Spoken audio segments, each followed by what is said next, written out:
Дараагийн мэдээ.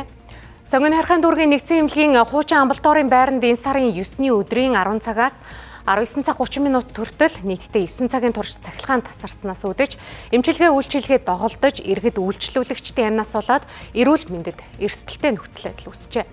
Эмнэлгийн зүгээс нийт шаардлагатай тасгуудад арга хэмжээ авч цахилгаан залгасан хэдий ч тус нөхцөл байдлаас үүдэн 25 сая төгрөгийн алдагдал үүсэнд Улаанбаатар цахилгаан түгээх сүлжээ төрийн өмчит товцоод компанид гомдол гаргаад байгаа юм байна.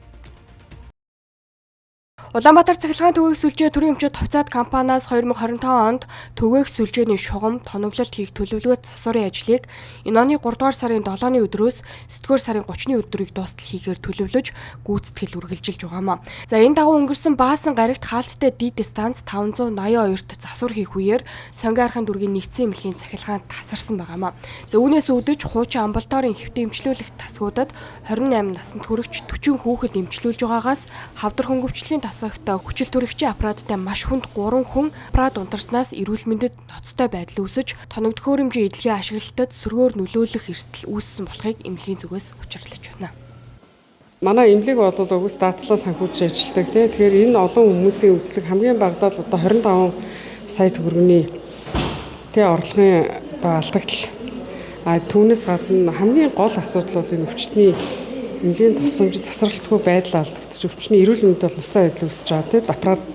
Аппаратанд холбогдсон өвчтнүүд түүнээс гадна дурандуулж исэн өвчтнүүд. Ер нь бол энэ аппарат хэрэгслийг ашиглаж явах явцад тог унтрна гэдэг бол хувь хүнд ямар эрсдэл учрыг бидний ойлгож байгаа. За энэ нөхцөл байдлаа бол бид нар тодорхой яаралтай бичиг явуулсан. Зарим Улаанбаатар цахилгаан түгээх төрийн өмчит товцоод компаниас тодруулахад төлөвлөгөө засварын графикийн дагуу засвар хийгдэгтэй холбогдуулан тус станцаас цахилгаанаар хангагддаг Сонгон хархаан дүүргийн нэгдсэн эмнэлэг болон ойр орчмын хэрэглэгчдэд 5 дугаар сарын 7-ны өдөр гэрээнд бүртгэлтэй гар утасны дугааруудад нь мэдээллийг мессежээр хүргэж мэдэгдэж ажилласан гэлээ. Яг одоо энэ өөрөгдөл өгсөн байгаа Сонгон хархаан дүүргийн эмнэлгийн хувьд болохоор манайхаас бол мессеж мэдэгдэл нь бол хөргүүлсэн байсан. Мессеж мэдээлэл нь болохоор ерөнхий нэгтлэнгийнх нь утсанд мессеж очсон.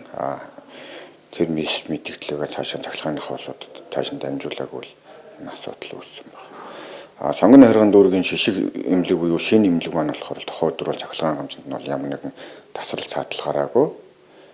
Бид эдийн засвар хийж байгаа тэгэхээр 582 гэдэг дээр төртөөнөөс тэжээгдэх хуучин хөвгтийн эмнэлгээр зориултаар ашиглагддаг байсан горон тохор барилгын цахилгаан гэж маань бол тасалдсан байна.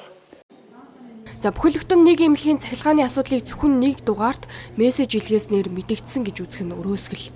За нөгөө талд Улаанбаатар цахилгаан түгээх сүлжээ төрийн өмчит товцоод компани зүгээс эмнэлэг дотоод зохион байгуулалтаа хангаагүй байсан гэх тайлбарыг тавьж ирсэн юм а. За энэ мэт хоёр байгууллагын ойлголцож чадаагүй асуудлаас үүдэж иргэд хохироод үлдсэн байгаа юм. За иймээс цаашид энэ мэт асуудал үүсэхгүй байх дээр аль аль байгууллага нь анхаарах нь чухал юм а.